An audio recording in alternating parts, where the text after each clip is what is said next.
작년 4월에 직접 겪은 일입니다. 다니던 회사에서 생각지도 않았던 성과급이 나와서 회사 형들이랑 새벽까지 신나게 마시고 노래방에도 갔었습니다. 당연히 아가씨도 불러서 한 4시간쯤 놀았을 거예요. 제가 원래 여자친구도 있고 노래방 아가씨한테 대인 적도 있어서 업소 아가씨는 별로 안 좋아했거든요. 근데 그날 제 파트너가 너무 예쁜 거예요. 제가 감미연 좋아하는데 진짜 딱 글래머인 감미연인 거 있죠.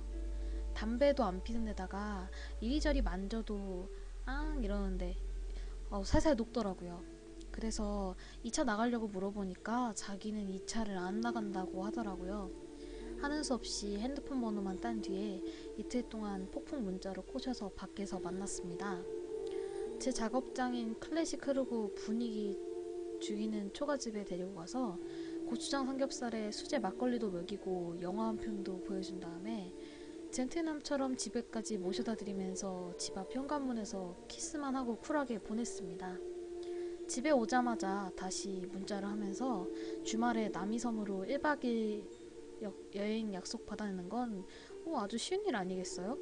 여자친구한텐 출장 간다고, 그리고 부장님이랑 같이 가는 건데 업무 중에 사적인 전화하는 거 별로 안 좋아하시는 분이라고 그렇게 둘러대고는 드디어 주말이 됐고 노래방에 그녀를 만났습니다. 약간 갈색빛이 도는 긴 생머리에 한쪽 어깨로 흘러내리는 목이 엄청 늘어난 티셔츠, 흰색 핫팬츠에 각선미가 돋보이는 커피 스타킹, 그리고 까만 하이힐.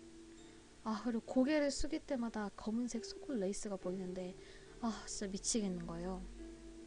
그래서 어차피 1박으로 가기로 한 거, 내가 어제 밤늦게까지 야근하고 너무 피곤해서 운전하기 좀 힘들다고 좀 쉬었다 가자고, 그리고 남이섬은 야경이 이쁘다면서 뻥 좀 치고는 근처 모텔로 거의 반강제적으로 차를 몰았습니다.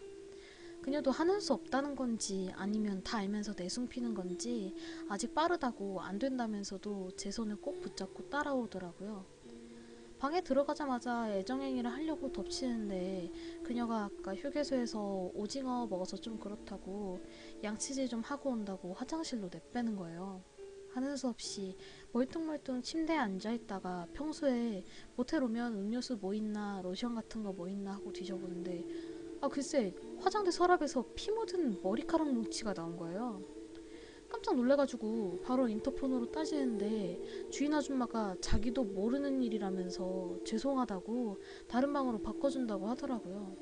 저도 기분이 너무 오싹한데 그녀도 소리 지르고 난 뒤에 부들부들 떨길래 그냥 환불 받아서 나왔습니다. 정말 찝찝하더라고요. 그래서 차를 몰고 그냥 남이섬으로 쭉 가고 있는데 그녀가 말도 안 하고 고개를 푹 숙이고는 멀쩡한 핸드폰만 만지작 되는 거예요. 제가 놀래서 그래? 그냥 집에 갈까? 해도 고개만 도리도리 하더라고요. 저도 영 찝찝해서 근처 닭갈비집에서 차를 세우고 밥이나 먹고 가자고 하고는 닭갈비집으로 들어갔습니다. 자연스럽게 소주 한 병 시켜서 그녀에게 술 한 잔 먹고 잊어. 이왕 놀러온 거 재밌게 놀다 가자 라고 했어요. 그리고 그녀와 주거니 받거니 하다 보니까 앉은 자리에서 서로 소주 5병이나 마셔버린 거 있죠. 저는 술이 좀 약한 편이라서 한 병 이상 먹으면 취해서 좀 자제하는 편인데 제가 같이 안 마셔주니까 혼자 자작을 하면서 마셔서 그녀 혼자 3병 넘게 마셨을 거예요. 그렇게 취기가 어느 정도 오른 그녀가 그때서야 슬슬 얘기하더라고요. 자기가 왜 노래방 도우미가 됐는지부터 부모님 얘기, 전 남자친구 얘기, 그리고 대구에서 강간당한 후에 자살한 여동생 얘기까지.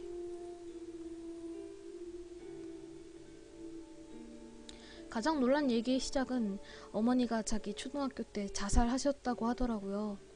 아버지가 굉장히 고지식하고 엄하신 분이었는데 평소 어머니에게 손찌검이 잦아서 어머니 몸이 항상 멍투성이었다는 것이었죠. 그래서 어느 날 아버지 몰래 어머니가 한밤중에 같이 나가자면서 자기 손을 붙들고 동생과 같이 시골에서 서울까지 올라갔대요. 그런데 자기가 본 어머니 가방 안에는 농약이 들어있었다는 거예요. 허름한 여관방에서 어머니가, 그것도 딸이 보는 바로 앞에서 농약을 들이키고 죽었다는 거예요. 딸의 눈을 똑똑히 쳐다보면서. 마지막 유언 같은 건 그저 잘 살아라 였대요.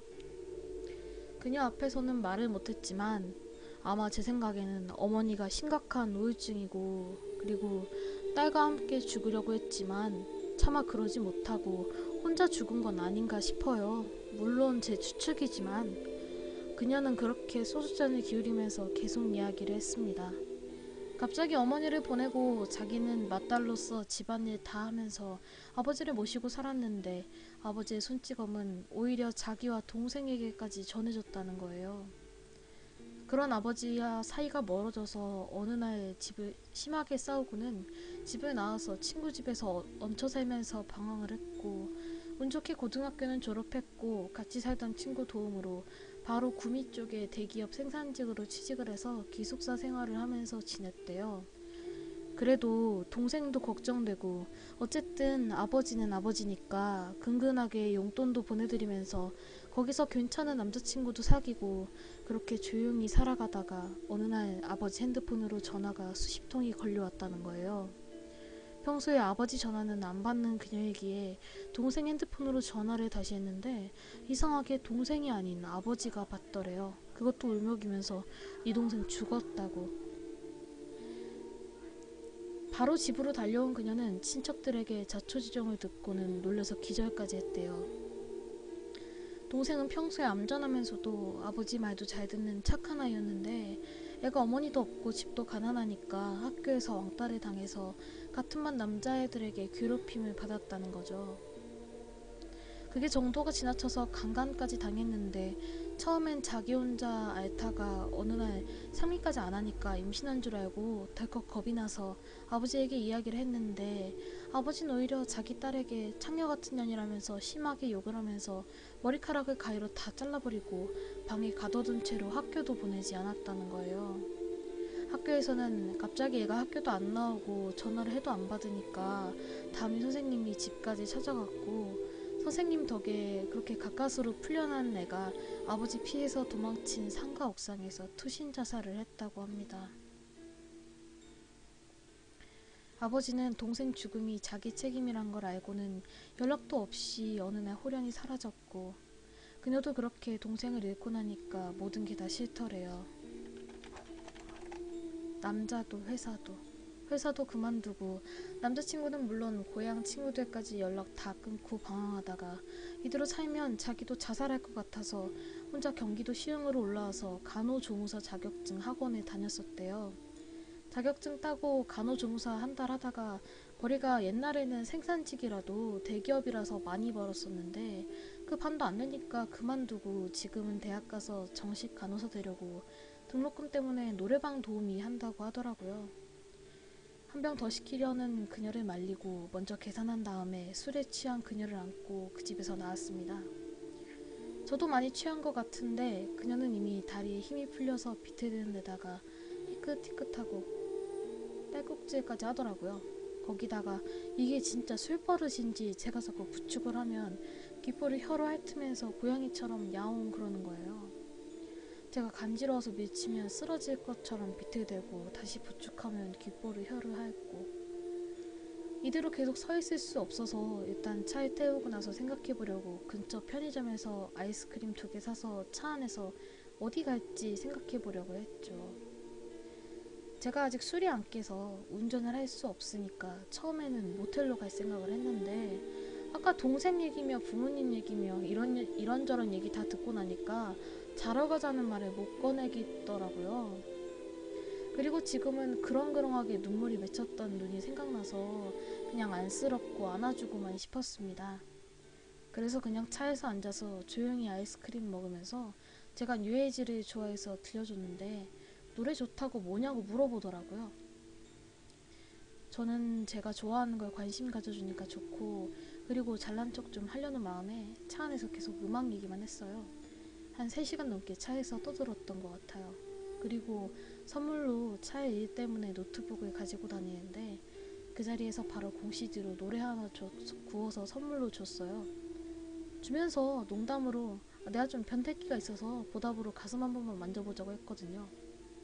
지금 생각해도 웃긴데 아무래도 첫 만남이 노래방이었다 보니까 그런 게 가능했던 것 같아요.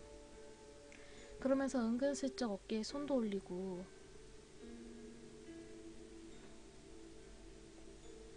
바로 앉아서 차에 시동을 걸고 내비로 근처 모텔을 검색을 했습니다. 근데 모텔은 안 나오고 죄다 펜션만 나오는 거예요. 뭐 펜션도 나쁘지 않지만 아미섬 펜션은 좀 비싸잖아요. 그러나 저도 이미 좀 급했고 그녀가 식기 전에 빨리 들어가야겠다는 생각에 아무 펜션으로 차를 몰았습니다. 근데 두 군데 세 군데 돌아다녀 봤는데 다 주말이라서 이미 예약이 꽉 찼다는 거예요. 하는 수 없이 계속 펜션촌 주위를 돌고 있었는데 경찰차랑 앰뷸런스가 몇 대씩 주르륵 서 있는 펜션이 있더라고요. 뭔가 싶어서 고개를 슬쩍 내밀고 구경을 했는데 경찰들 몇 명이 구경도 못하게 막고 그 사이로 기사들 사진 찍고 느낌이 팍 오더라고요. 집단 자살 말이에요.